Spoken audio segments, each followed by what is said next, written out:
dalam jangka masa 10 tahun, orang Melayu akan dipinggir dan negara kita ini sudah dijual kepada orang lain dan bukan lagi tanah Melayu. Macam Singapura, macam Pulau Pinang. Lelaki warga Pakistan sanggup berkahwin dengan wanita berusia termasuk yang berstatus nenek semata-mata mahu mendapatkan pas lawatan sosial untuk tinggal lama dan berniaga di negara ini. Hai guys, jumpa lagi. Kali ini kita membahas sikap kaum Melayu Malaysia. Hingga saat ini, kaum Melayu masih tampak iri, cemburu, dan cenderung memusuhi pendatang. Mereka suka membuat video mengenai kesalahan atau tingkah laku kaum pendatang, dan seolah jadi hiburan mereka. Yuk kita simak ya.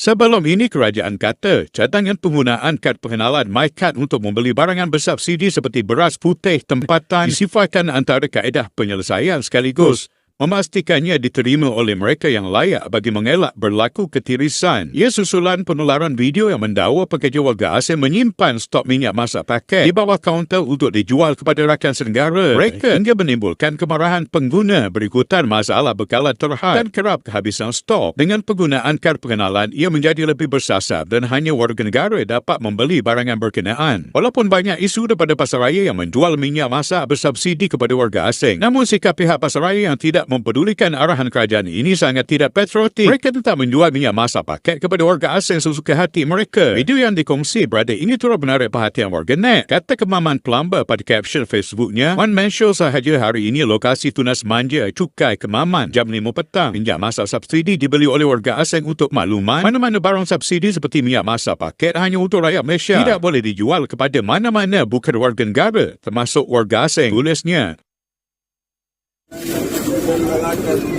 Awak punya bos tak cakap ke? Boleh jual pada Rohit, boleh jual pada subsidi kerajaan ni. Minyak ni subsidi untuk orang-orang kita je. Bos awak siapa bos? Mana bos awak? Boleh beli ke orang pendatang asing parti barang subsidi? Boleh jual ke? Mana boleh jual? Kita tak boleh jual kat dia orang semua barang subsidi. Ni barang subsidi lah, kita tak boleh. Betul lah bos? Tak boleh. Tengok ada. Ada, kat konti sini ada barang. Macam mana boleh ada ni barang? Abang selalu jual sama ini orang. Asal, siapa bos? Tak boleh beli tau. Ini subsidi punya barang. Kak ni nak cibai betul lah ini. Ini terus banjir punya. Kali tak boleh jual.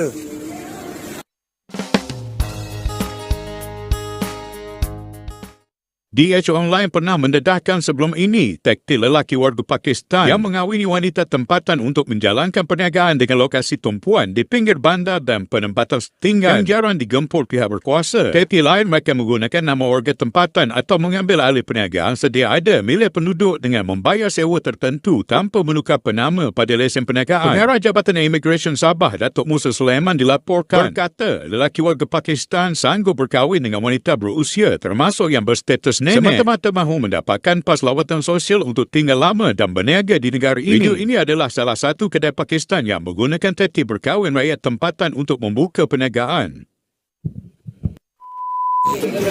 Akal.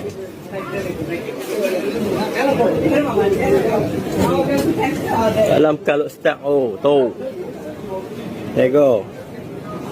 No. Haram ni macam duduk di Mekik Borong lah. Nego ikan.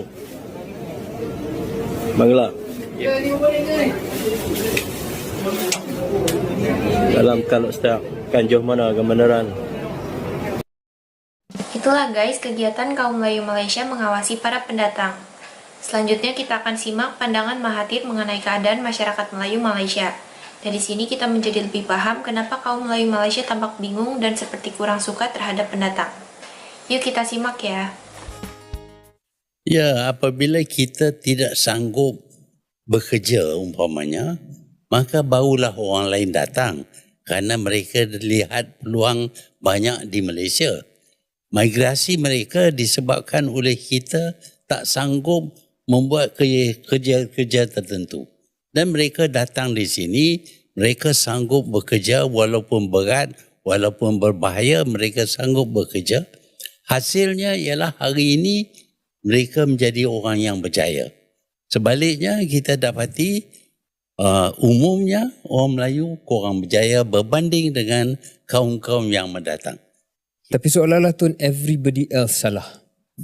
Dan seolah-olah setiap yang mengikuti Tun itu sebelum ataupun selepas Tun tu ada satu kelemahan yang Tun rasa Tun lah yang perlu perbetulkan. Adakah ini sesuatu yang Tun rasa menjadi tanggungjawab Tun? Tun terpanggil walaupun dah usia lanjut, you still feel that Tun yang kena perbetulkan keadaan. And why? Biasanya apabila sesiapa jadi Perdana Menteri, saya bagi masa sebulan, 2 bulan, 3 bulan nak tengok apa yang berlaku. Tetapi apabila saya lihat benda-benda yang dilakukan itu tidak baik untuk negara, sudah tentu tidak baik untuk orang Melayu. Kalau saya berdiam diri, bermakna saya tak bertanggungjawab. Perjuangan saya terus untuk nak tentukan bangsa saya berdiri sama tinggi, duduk sama rendah dengan bangsa-bangsa lain. Itu perjuangan saya. Apabila saya lihat orang ini lebih utamakan duit, lebih utamakan jawatan, itu saya tak boleh sokonglah. Kalau nak pegang jawatan Perdana Menteri, mesti sumbang kepada kejayaan negara, sumbang kepada pemulihan kedudukan orang Melayu. Itu perjuangan saya. Jadi kalau orang buat benda yang merosakkan lagi, saya tak boleh. Saya masih boleh bercakap. Takkan saya nak duduk diam, oh okeylah, tak apalah, bukan masa saya dah. Kalau saya boleh bercakap, saya bercakap lah. Kalau saya dah sakit, dah tidur, dah tak boleh nak ni, saya tak bercakap lah. Tun, sebelum kita pergi ke segmen akhir KJ, Tun dah melihat segala-galanya. Untuk masa depan Tun, apa yang Tun paling optimistik tentang Malaysia dan apa yang Tun paling pesimistik tentang Malaysia? Ya, saya berpendapat bahawa kalau keadaan sekarang ni berterusan dalam jangka masa 10 tahun, orang Melayu akan dipinggir dan negara kita ini sudah dijual kepada orang lain. Dan bukan lagi tanah Melayu. Macam Singapura, macam Pulau Pinang, kita duduk di negara kita, tak boleh masuk kawasan itu, tak boleh masuk kawasan ini kerana kita sudah jadi lemah. Kita berpecah dan tiap-tiap parti kecil-kecil belaka, orang lain bersatu, kita berpecah dan masa depan Malaysia dalam 10 tahun bukan lagi tanah Melayu. Tapi apa ubatnya Tun kalau tak ada satu pemimpin yang Tun boleh sokong untuk menyatukan kerana semua orang tak betul? Ada pemimpin yang saya boleh sokong kalau mereka buat benda yang untuk pulihkan negara supaya apa yang saya sangka itu tidak akan berlaku. Saya kadang-kadang merasa kecewa bila saya kata dalam 20 tahun UMNO akan rosak, dia berlaku. Dalam masa sekian-sekian sesuatu itu akan terjadi, dia terjadi. Dan sekarang ini saya nampak dalam 10 tahun negara kita ini berubah. Bukan lagi tanah Melayu. Begitulah guys pandangan Mahathir Mohamad mengenai kondisi kaum Melayu Malaysia. Jadi sekarang pun sebetulnya kaum Melayu telah kalah bersaing dengan kaum Cina dan India. Nah, mereka semakin menjadi resah karena kian banyak pendatang di Malaysia. Terima kasih sudah menonton sajian kami. Sampai jumpa lagi.